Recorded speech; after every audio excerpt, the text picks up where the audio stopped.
Praise the lord.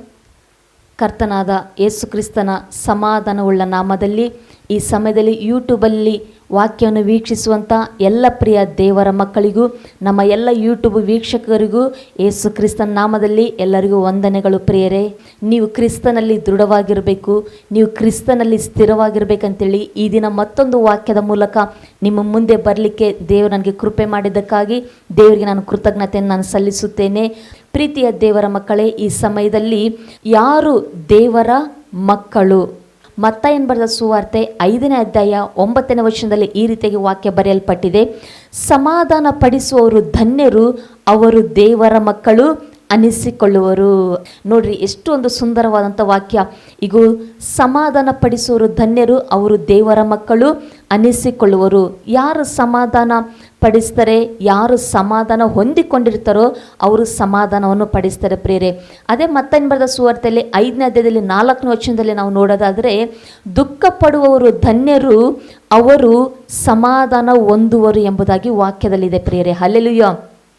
ದುಃಖ ಪಡುವವರು ಧನ್ಯರು, ಅವರು ಸಮಾಧಾನ ಹೊಂದುವರು. ಅದರರ್ಥ ದುಃಖ ಪಡುವವರನ್ನು, ಕಣ್ಣೀರಿನಲ್ಲಿ ಇರೋರನ್ನು, ಚಿಂತೆಯಲ್ಲಿ ಇರೋರನ್ನು, ಬಾಧೆಯಲ್ಲಿ ಇರೋರನ್ನು ದೇವರೇ ಸಮಾಧಾನ ಪಡಿಸುವವರಾಗಿದ್ದಾರೆ.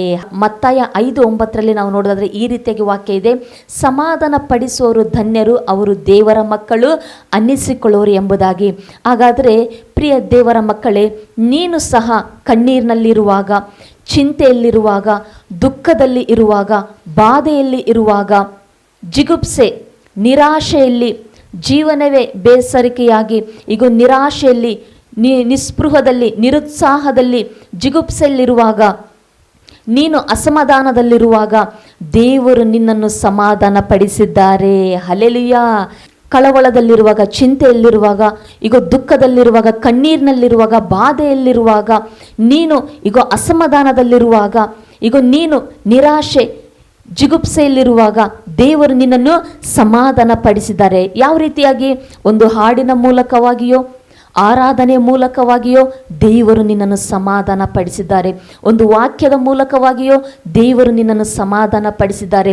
ಸೇವಕರ ಮೂಲಕವಾಗಿಯೋ, ವಿಶ್ವಾಸಿಗಳ ಮೂಲಕವಾಗಿಯೋ, ಆತ್ಮೀಯರ ಮೂಲಕವಾಗಿಯೋ, ಪ್ರಾರ್ಥನೆಯ ಮೂಲಕವಾಗಿಯೋ ದೇವರು ನಿನ್ನನ್ನು ಸಮಾಧಾನ ಪಡಿಸಿದ್ದಾರೆ. ಸೊ ಹಾಗಾಗಿ ನೀನು ಚಿಂತೆಯಲ್ಲಿರುವಾಗ, ಗಲಿಬಿಲಿಯಲ್ಲಿರುವಾಗ, ಅಸಮಾಧಾನದಲ್ಲಿರುವಾಗ, ಬಂಧನದಲ್ಲಿ, ಬಾಧೆಯಲ್ಲಿ, ನಿರಾಶೆಯಲ್ಲಿ ನೀನು ಕುಗ್ಗಿ ಹೋದಾಗ ದೇವರು ನಿನ್ನನ್ನು ಸಮಾಧಾನ ಪಡಿಸಿದ್ದಾರೆ. ದೇವರು ನಿನ್ನನ್ನು ಧೈರ್ಯಪಡಿಸಿದ್ದಾರೆ. ದೇವರು ನಿನ್ನನ್ನು ಬಲಪಡಿಸಿದ್ದಾರೆ. ಆಮೇನ್. ಪ್ರಿಯ ದೇವರ ಮಕ್ಕಳೇ, ಹಾಗಾದರೆ ದೇವರು ನಿನ್ನನ್ನು ಸಮಾಧಾನ ಪಡಿಸಿರುವಾಗ, ದೇವರ ಸಮಾಧಾನ ನೀನು ಹೊಂದಿಕೊಂಡಿರುವಾಗ, ದೇವರ ಶಾಂತಿಯನ್ನು ನೀನು ಹೊಂದಿಕೊಂಡಿರುವಾಗ, ಆ ಸಮಾಧಾನವನ್ನು ಹೊಂದಿಕೊಂಡು ನೀನು ಹಾಗೆ ಇರೋದಲ್ಲ, ಬದಲಾಗಿ ನೀನು ಸಹ ಮತ್ತೊಬ್ಬರು ಚಿಂತೆಯಲ್ಲಿರುವವರನ್ನು, ಗಲಿಬಿಲಿಯಲ್ಲಿ ಇರುವವರನ್ನು, ಅಸಮಾಧಾನದಲ್ಲಿ ಇರುವವರನ್ನು, ದುಃಖದಲ್ಲಿ ಇರುವವರನ್ನು, ಬಾಧೆಯಲ್ಲಿ ಇರುವಂಥ ಜನರನ್ನು, ಚಿಂತೆಯಲ್ಲಿ ಇರುವಂಥ ಜನರನ್ನು, ದುಃಖದಲ್ಲಿ ಇರುವಂಥ ಜನರನ್ನು, ಜಿಗುಪ್ಸೆಯಲ್ಲಿ ಇರುವಂಥ ಜನರನ್ನು, ಸೋತು ಹೋದಂಥ ಜನರನ್ನು ನೀನೇನು ಮಾಡಬೇಕು? ಅಸಮಾಧಾನದಲ್ಲಿ ಇರುವಂಥ ಜನರನ್ನು ನೀನು ಕೂಡ ಸಮಾಧಾನ ಪಡಿಸುವವರಾಗಿರಬೇಕು. ಹಲ್ಲೆಲೂಯಾ. ನೀವುಗಳು ಸಹ ಈಗ ಸಮಾಧಾನ ಪಡಿಸುವಾಗ, ಅಂಥ ಜನರನ್ನು ನೀವುಗಳು ಸಹ ಸಮಾಧಾನ ಪಡಿಸುವಾಗ ಪರಲೋಕದ ತಂದೆಗೆ ನೀವು ಮಕ್ಕಳಾಗಿದ್ದೀರಿ. ಆಮೇನ್. ಹಲ್ಲೆಲೂಯಾ. ದೇವರ ವಾಕ್ಯ ನಮಗೆ ಸ್ಪಷ್ಟವಾಗಿ ತಿಳಿಯಪಡಿಸಿದೆ. ಏನಂತ?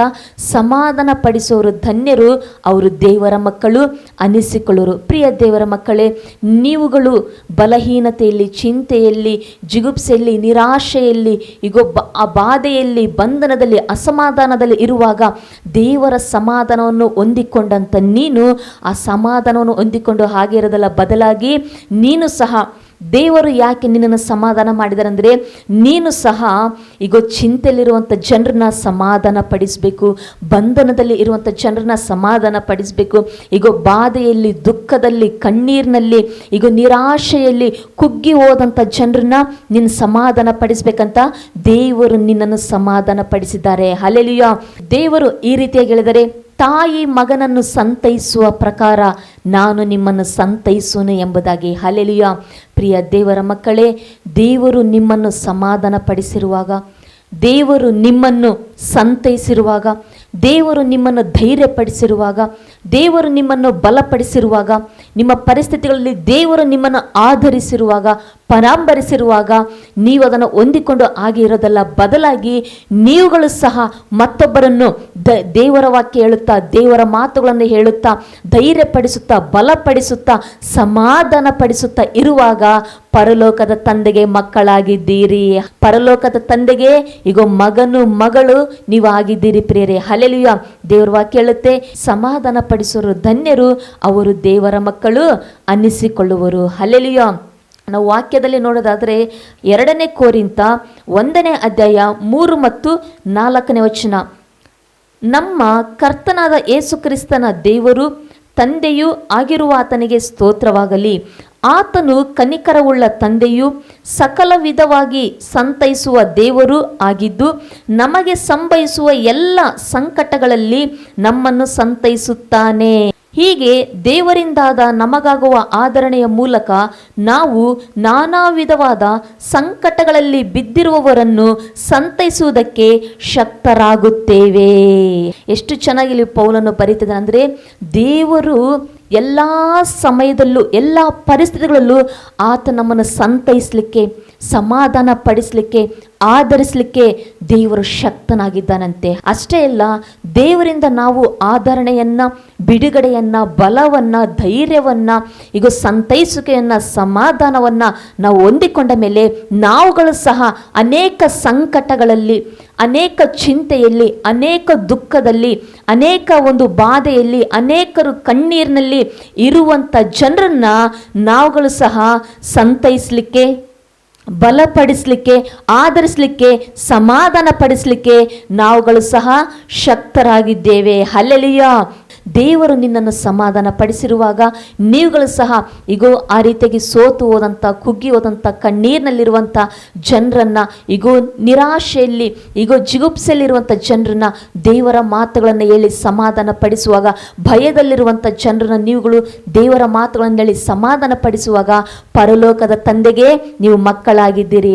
ಹಾಗಾದರೆ ಮತ್ತೊಬ್ಬರನ್ನು, ಭಯದಲ್ಲಿ ಇರುವವರನ್ನು, ಕಣ್ಣೀರಿನಲ್ಲಿ ಇರೋರನ್ನು, ದುಃಖದಲ್ಲಿ ಇರೋರನ್ನು, ನಿರಾಶೆಯಲ್ಲಿ ಇರೋರನ್ನು, ಈಗೋ ಜಿಗುಪ್ಸೆಯಲ್ಲಿ ಇರುವಂಥ ಜನರನ್ನು ಸಮಾಧಾನ ಪಡಿಸುವಂಥ ಗುಣ ನಿನಗಿದೆಯಾ? ಸಮಾಧಾನ ಪಡಿಸುವಂಥ ಸ್ವಭಾವ ನಿನಗಿದೆಯಾ? ಸಮಾಧಾನ ಪಡಿಸುವಂಥ ಗುಣ ನಿನಗಿದೆಯಾ? ಹಾಗಾದರೆ ನೀನು ಪರಲೋಕದ ದೇವರಿಗೆ ಮಗನಾಗಿದ್ದೀಯಾ? ಪರಲೋಕದ ದೇವರಿಗೆ ಮಗಳಾಗಿದ್ದೀಯಾ? ನಾವು ವಾಕ್ಯದಲ್ಲಿ ನೋಡೋದಾದ್ರೆ ಜ್ಞಾನೋಕ್ತಿ 15:4 ನೋಡೋದಾದರೆ, ಸಂತೈಸುವ ನಾಲಿಗೆ ಜೀವವೃಕ್ಷವು ಅಂತ ವಾಕ್ಯ ನಮಗೆ ತಿಳಿಯಪಡಿಸ್ತಾ ಇದೆ ಪ್ರಿಯರೇ. ಹಲ್ಲೆಲೂಯಾ.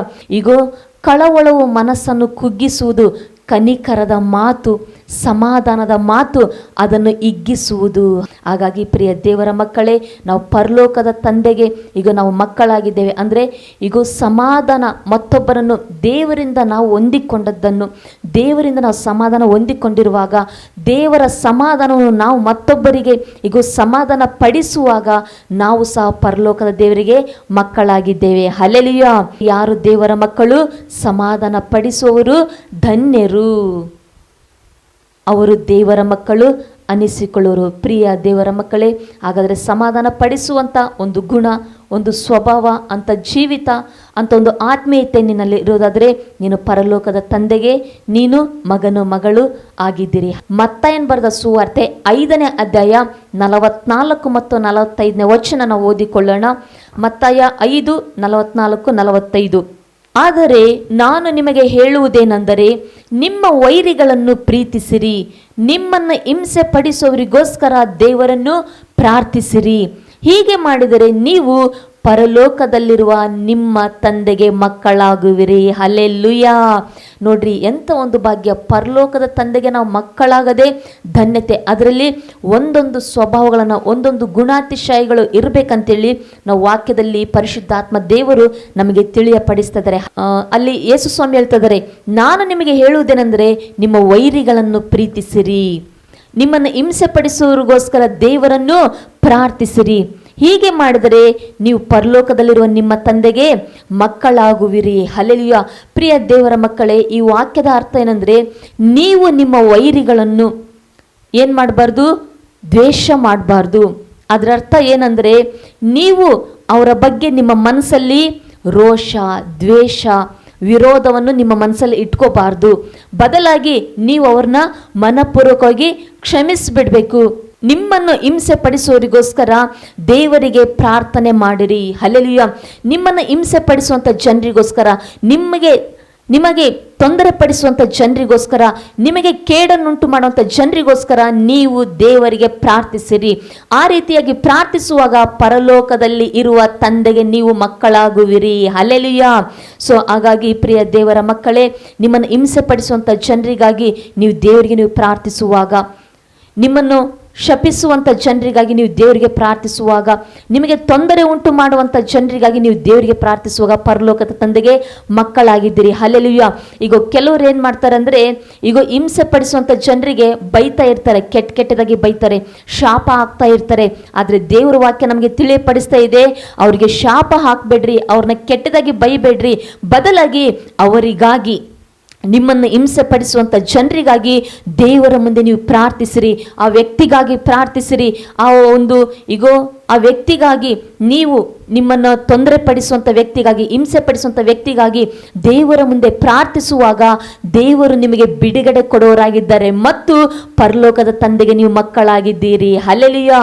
ದೇವರ ನಾಮಕ್ಕೆ ಸ್ತೋತ್ರ ಹೋಗಲಿ. ಪ್ರಿಯರೇ, ನಾವು ವಾಕ್ಯದಲ್ಲಿ ನಾವು ನೋಡೋದಾದರೆ, ಅಪೊಸ್ತಲರು ಕೃತ್ಯಗಳು ಪುಸ್ತಕ 7ನೇ ಅಧ್ಯಾಯ 59 ಮತ್ತು 60ನೇ ವಚನದಲ್ಲಿ ನಾವು ನೋಡೋದಾದರೆ ಈ ರೀತಿಯಾಗಿ ವಾಕ್ಯ ಇದೆ. ಅವರು ಸ್ಟೆಫನನ ಮೇಲೆ ಕಲ್ಲೆಸೆಯುತ್ತಾ ಇರಲು ಅವನು ಕರ್ತನ ಹೆಸರನ್ನು ಹೇಳಿ, ಯೇಸು ಸ್ವಾಮಿಯೇ, ನನ್ನ ಆತ್ಮವನ್ನು ಸೇರಿಸಿಕೊ ಎಂದು ಪ್ರಾರ್ಥಿಸಿ ಮೊಣಕಾಲೂರಿ, ಕರ್ತನೇ, ಈ ಪಾಪವನ್ನು ಅವರ ಮೇಲೆ ಹೊರಿಸಬೇಡವೆಂದು ಮಹಾಶಬ್ದದಿಂದ ಕೂಗಿದನು. ಹಲ್ಲೆಲೂಯಾ. ನೋಡಿದರೆ ಪ್ರಿಯ ದೇವರ ಮಕ್ಕಳೇ, ಸ್ಟೆಫನನು ದೇವರನ್ನ ನಂಬಿದ್ದಾನೆ. ಈಗ ವಿರೋಧಿಗಳು, ಶತ್ರುಗಳು ಸ್ಟೆಫನನ ಮೇಲೆ ಕಲ್ಲೆಸೆಯುತ್ತಾ ಇದ್ದಾರೆ. ವೈರಿಗಳು ಅವನ ಮೇಲೆ ಕಲ್ಲೆಸೆಯುತ್ತಾ ಇದ್ದಾರೆ. ಆ ರೀತಿಯಾಗಿ ಕಲ್ಲೆಸೆಯುವಂಥ ಸಮಯದಲ್ಲಿ ಸ್ಟೆಫನನು ಅವರಿಗೆ ಶಾಪ ಹಾಕ್ತಾ ಇಲ್ಲ, ಅವ್ರನ್ನ ಕೆಟ್ಟದಾಗಿ ಬೈತಾ ಇಲ್ಲ, ಬದಲಾಗಿ ಆತನು ಅವರಿಗಾಗಿ ದೇವರ ಮುಂದೆ ಪ್ರಾರ್ಥನೆ ಮಾಡ್ತಾ ಇದ್ದಾನೆ. ಪ್ರಿಯರೇ, ವೈರಿಗಳು ಸ್ಟೆಫನ ಮೇಲೆ ಕಲ್ಲೆಸುತ್ತಿರುವಾಗ ಸ್ಟೆಫನನ್ ಏನ್ ಮಾಡಿದ ಗೊತ್ತಾ?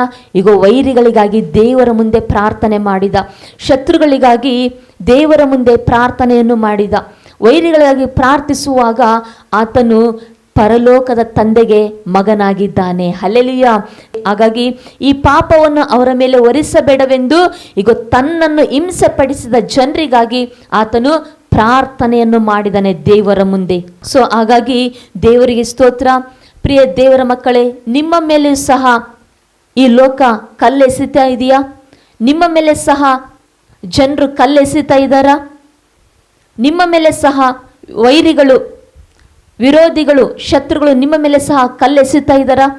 ನಿಮ್ಮ ಬಗ್ಗೆ ಕೆಟ್ಟದಾಗಿ ಮಾತಾಡುತ್ತಾ, ನಿಮ್ಮ ಸೇವೆ ಬಗ್ಗೆ ಕೆಟ್ಟದಾಗಿ ಮಾತಾಡುತ್ತಾ, ನಿಮ್ಮ ಕುಟುಂಬದ ಬಗ್ಗೆ ಅಪಪ್ರಚಾರ ಮಾಡುತ್ತಾ, ನಿಮ್ಮ ಗಂಡನ ಬಗ್ಗೆನೋ ನಿಮ್ಮ ಹೆಂಡತಿ ಬಗ್ಗೆನೋ ಕೆಟ್ಟದಾಗಿ ಮಾತಾಡುತ್ತಾ, ನಿಮ್ಮ ತಂದೆ ತಾಯಿಗಳ ಬಗ್ಗೆನೋ ನಿಮ್ಮ ಮಕ್ಕಳ ಬಗ್ಗೆನೋ ಕೆಟ್ಟದಾಗಿ ಮಾತಾಡುತ್ತಾ ಈಗ ಅಪಪ್ರಚಾರ ಮಾಡ್ತಾ ಇದ್ದಾರಾ? ನಿಮ್ಮ ಮೇಲೆ ಕಲ್ಲೆಸೆತಾ ಇದ್ದಾರಾ? ನೀವು ಮಾಡುವಂಥ ಕೆಲಸಗಳಲ್ಲಿ, ನೀವು ಮಾಡುವಂಥ ಒಂದು ಕಾರ್ಯಗಳಲ್ಲಿ, ನೀವು ಮಾಡುವಂಥ ಒಂದು ಸೇವೆಯಲ್ಲಿ, ನೀವು ಮಾಡುವಂಥ ಒಂದು ಉದ್ಯೋಗದಲ್ಲಿ ಈಗ ತಪ್ಪು ಕಂಡು ಹಿಡಿಯುತ್ತಾ ನೀವು ಹಾಗೆ ನೀವು ಹೀಗೆ ಅಂತೇಳಿ ನಿಮ್ಮ ಮೇಲೆ ಸಹ ಜನರು ಕಲ್ಲು ಎಸೆತಾ ಇದ್ದಾರಾ? ನಿಮಗೆ ಸಹ ಜನರು ಹಿಂಸೆ ಪಡಿಸ್ತಾ ಇದ್ದಾರಾ? ನಿಮಗೆ ಸಹ ಜನರು ತೊಂದರೆ ಪಡಿಸ್ತಾ ಇದ್ದಾರಾ? ನೀವು ಹೋಗುವಂಥ ಸ್ಕೂಲಲ್ಲಿ, ನೀವು ಹೋಗುವಂಥ ಕಾಲೇಜಲ್ಲಿ, ನೀವು ಹೋಗುವಂಥ ಒಂದು ಆಫೀಸಲ್ಲಿ, ನೀವು ಹೋಗುವಂಥ ಒಂದು ವ್ಯಾಪಾರಕ್ಕೆ ಹೋಗಿ ಬರುವಂಥ ಸ್ಥಳದಲ್ಲಿ ನಿಮ್ಮ ಮೇಲೆ ಸಹ ಜನರು ಕಲ್ಲೆಸೆಯುತ್ತಾ ಇದ್ದಾರಾ? ಹಿಂಸೆ ಪಡಿಸ್ತಾ ಇದ್ದಾರಾ? ತೊಂದರೆ ಪಡಿಸ್ತಾ ಇದ್ದಾರಾ? ಹಲ್ಲೆಲೂಯಾ. ನೀವು ಏನು ಮಾಡಬೇಕು? ಅವರಿಗಾಗಿ ದೇವರ ಮುಂದೆ ಪ್ರಾರ್ಥಿಸುವಾಗ ದೇವರು ನಿಮಗೆ ಬಿಡುಗಡೆಯನ್ನು ಕೊಡುವರಾಗಿದ್ದಾರೆ. ಅಷ್ಟೇ ಅಲ್ಲ, ಪರಲೋಕದ ತಂದೆಗೆ ನೀವು ಮಕ್ಕಳಾಗಿದ್ದೀರಿ. ಹಾಗಾಗಿ ಪ್ರಿಯ ದೇವರ ಮಕ್ಕಳೇ, ನಿಮ್ಮನ್ನು ಹಿಂಸೆ ಪಡಿಸುವಂಥ ಜನರಿಗಾಗಿ, ನಿಮಗೆ ತೊಂದರೆ ಕೊಡುವಂಥ ಜನರಿಗಾಗಿ, ನಿಮಗೆ ನಿಮ್ಮ ಕುಟುಂಬದ ಬಗ್ಗೆ, ನಿಮ್ಮ ಸೇವೆಯ ಬಗ್ಗೆ, ನಿಮ್ಮ ಒಂದು ಮಕ್ಕಳ ಬಗ್ಗೆ, ನಿಮ್ಮ ತಂದೆ ತಾಯಿಗಳ ಬಗ್ಗೆ ಈಗ ಅಪಪ್ರಚಾರ ಮಾಡುತ್ತಾ ಕಲ್ಲೆಸೆತಾ ಇದ್ದಾರಾ? ಇದರಿಂದ ನಿಮಗೆ ಮನಸ್ಸು ನೋವಾಗಿದೆಯಾ? ಮನಸ್ಸು ದುಃಖ ಆಗಿದೆಯಾ? ಇದರಿಂದ ನಿಮಗೆ ಹಿಂಸೆ ಆಗ್ತಾ ಇದೆಯಾ? ನೀವೇನು ಮಾಡಬೇಕು?